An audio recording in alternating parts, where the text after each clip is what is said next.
PTV, Telebisyon ng Bayan.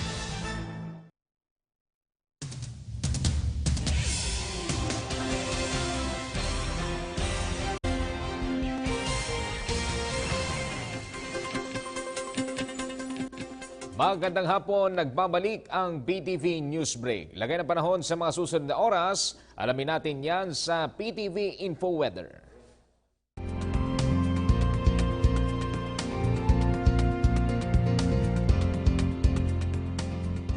Magandang hapon. Narito na ang PTV Info Weather. Ako po si Trixie Jaafar at ating alamin ang latest sa weather update para sa mga oras na ito.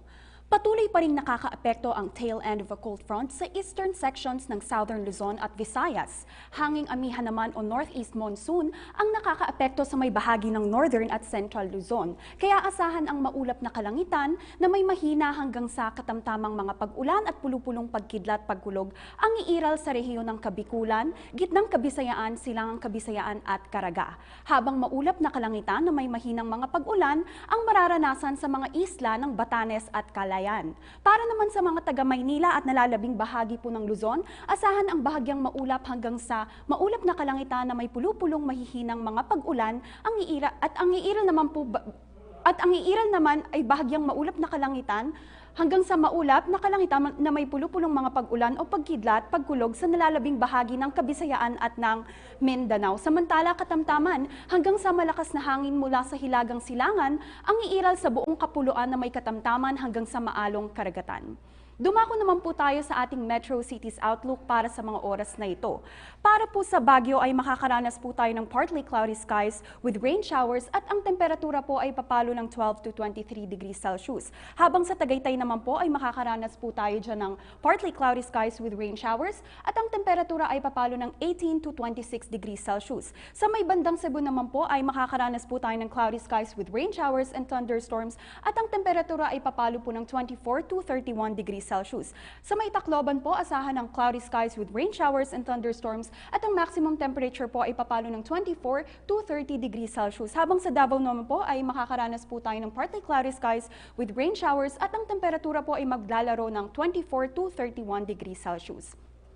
Silipin naman po natin ang 3-day weather forecast sa Metro Manila. Para po sa araw ng Saturday at Monday ay makakaranas po tayo ng partly cloudy skies with rain showers and thunderstorms at ang temperatura po ay naglalaro ng 22 to 31 degrees Celsius. At yan ang latest sa ating lagay ng panahon. No matter what the weather, always bring your own sunshine. Para sa PTV Info Weather, ako po si Trixie Jaafar. Magandang hapon.